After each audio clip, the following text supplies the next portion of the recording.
They mocked her. Their laughter was loud enough that forks paused and people turned their heads, though most quickly looked away, pretending they hadn't noticed. And just when it seemed like she couldn't take another second of it, the door of the restaurant swung open. A man in a weathered leather jacket, tattoos running down his arms, walked in, and with one look, he silenced everyone. But let's start at the beginning. It was a Saturday evening at Maplewood Grill, a small-town diner with vinyl booths, neon signs buzzing in the windows, and the smell of fried food drifting from the kitchen. The place was a local favorite. Families came for burgers, truckers stopped for coffee, and kids often crowded the back tables after football games. At a booth near the middle sat 14-year-old Jada Williams. She was petite, with braids tied neatly back, and her smile, on most days, was warm enough to brighten anyone's mood. But Jada had lived with spina bifida her whole life, which meant walking was a struggle.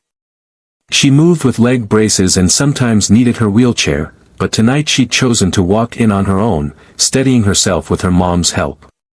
Her mother, Rochelle, had promised her a special treat after a long week. Between physical therapy appointments and school stress, Jada deserved a night out. More than anything, she wanted a slice of Maplewood's famous cherry pie, the kind that stained your tongue red and left sugar crystals on your lips. For Jada, eating out wasn't just about food, it was a chance to feel included, to be part of the everyday rhythm she often felt locked out of. They had just ordered when the front door jingled, and a group of teenagers spilled inside. There were 3 boys and 2 girls, all around 16, loud and swaggering like they owned the place. At the head of the pack was Brady Thompson, a boy from Jada's school. He was tall, cocky, and always looking for an audience. His friends orbited him, laughing at every word he said, whether it was funny or not. Jada froze when she saw him. She'd prayed he wouldn't notice her, but luck wasn't on her side. Brady spotted her almost instantly. He smirked and whispered something to the boy beside him, and soon the whole group was snickering. At first, Jada tried to ignore them. But then Brady pushed his chair back and limped across the aisle, dragging one leg in an exaggerated way. "Hey guys, look at me, I'm Jada," he said in a mocking voice. One of the girls covered her mouth like she was shocked, then burst into giggles. Another boy bent his knees awkwardly, pretending to wobble side to side like he couldn't stand straight. Their laughter cut through the diner like knives. Jada's throat tightened. She stared at the table, blinking hard, refusing to let tears spill. She had cried enough times in school bathrooms to know that once she broke, they wouldn't stop. Rochelle's jaw clenched. She reached across and squeezed her daughter's hand. "Don't listen to them, baby," she whispered. But her own eyes filled with frustration, helpless against the cruelty of kids who didn't know, or care, what it felt like to live in Jada's shoes. The waitress, a middle-aged woman named Sandy, noticed what was happening. She marched over to the group's table. "Knock it off," she said sternly. "You think this is funny? Because no one else does." Brady leaned back, smirking. "Relax, we're just kidding around." His friends chuckled again, though less confidently this time. Sandy shook her head but walked away, muttering under her breath. She'd seen kids like this before, mean enough to cause harm but slippery enough to act innocent when called out. Jada whispered, "Mom, can we just go?" Her voice cracked on the last word. Rochelle hated to see her like this. She nodded slowly, signaling for the check. But before Sandy could bring it over, the bell above the diner door jingled again. This time, the man who stepped inside shifted the entire atmosphere. He was tall, broad-shouldered, and carried an air that made people straighten in their seats. His leather jacket bore patches that told a story of long roads and rough living. A thick beard shadowed his face, and his boots thudded heavy against the tile. He walked to the counter and ordered a coffee in a low, gravelly voice. When he turned to survey the room, his eyes landed first on Jada, sitting small and quiet in her booth, then slid over to Brady and his friends, still grinning smugly. The biker didn't speak right away. He just stared. The kind of stare that stripped away bravado and left people squirming. Even Brady, who prided himself on never backing down, shifted slightly under the weight of it. Finally, the man spoke, his voice calm but edged with steel. "You think you're men?" His eyes fixed on Brady. The diner went quiet, forks paused in midair, conversations cut off mid-sentence. Brady blinked, caught off guard. "What are you talking about?" he muttered. The man stepped closer, his boots echoing. "I've seen tough men. Lived with them, fought beside them. And what you're doing?" He pointed toward Jada without breaking eye contact. "That's not toughness. That's cowardice." Jada's heart pounded. Rochelle's hand tightened on hers. The diner seemed to shrink, every set of eyes bouncing between the biker and the teenagers. Brady tried to laugh, but it sounded hollow. "We were just joking." The man's gaze darkened. A joke supposed to make someone laugh. Did she laugh? He nodded toward Jada. She shook her head, her lips pressed tight. The silence was suffocating. And in that silence, something inside Jada stirred. For the first time in a long while, she felt like someone powerful, was standing up for her without hesitation. The biker turned back to the counter as his coffee arrived, lifting it casually. But everyone in the diner knew something had shifted. The air was heavier, the laughter had vanished, and Brady's smirk was gone. For Jada, the night wasn't over. The pain of being mocked still clung to her, but this stranger's presence had cracked open a door she hadn't known existed, a door to dignity, to strength, to the possibility that the world could sometimes be on her side. And this was only the beginning. The biker sat down at the counter with his coffee, but his eyes flicked back once more toward Brady and his friends. They tried to return to their conversation, but their laughter had lost its edge. The power they carried just minutes ago seemed to have slipped through their fingers.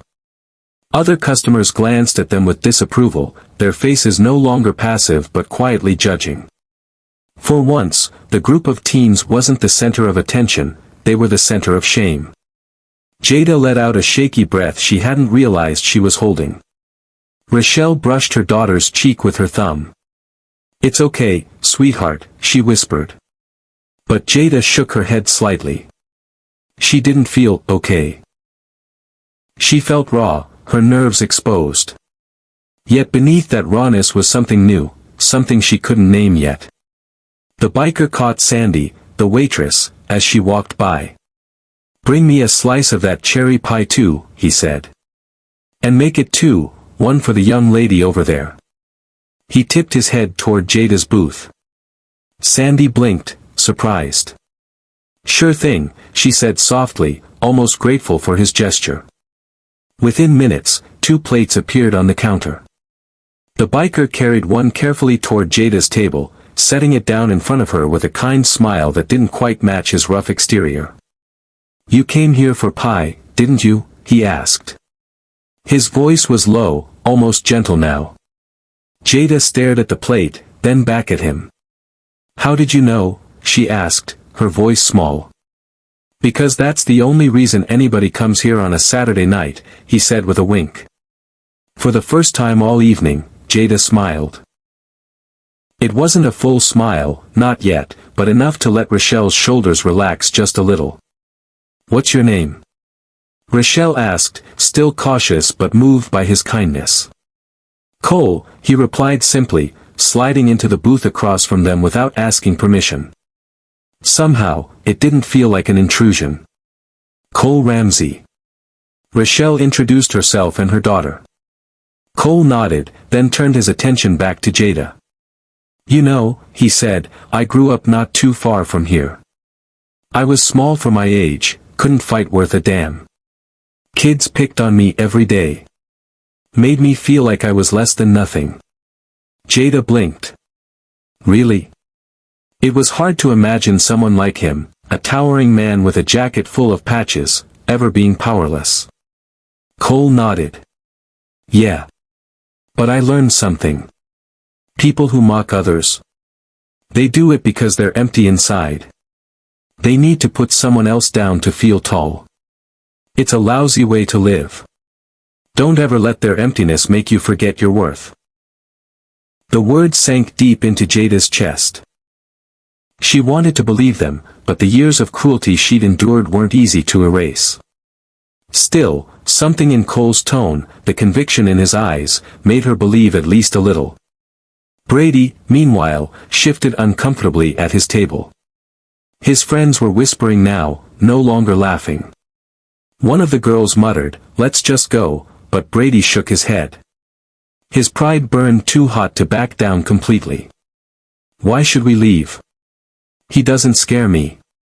But his voice betrayed him, it was louder than it needed to be, like he was trying to convince himself.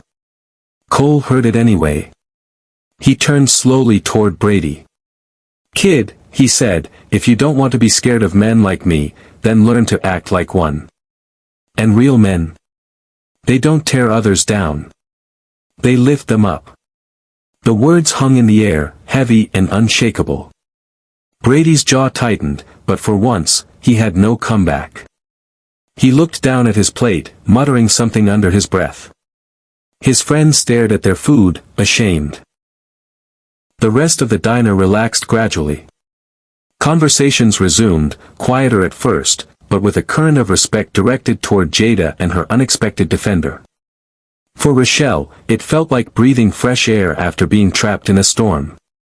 Jada picked up her fork and took a bite of the pie. It was sweet, tart, and warm, all the things she had been waiting for. But what made it taste different was the way she felt eating it. Not invisible. Not small.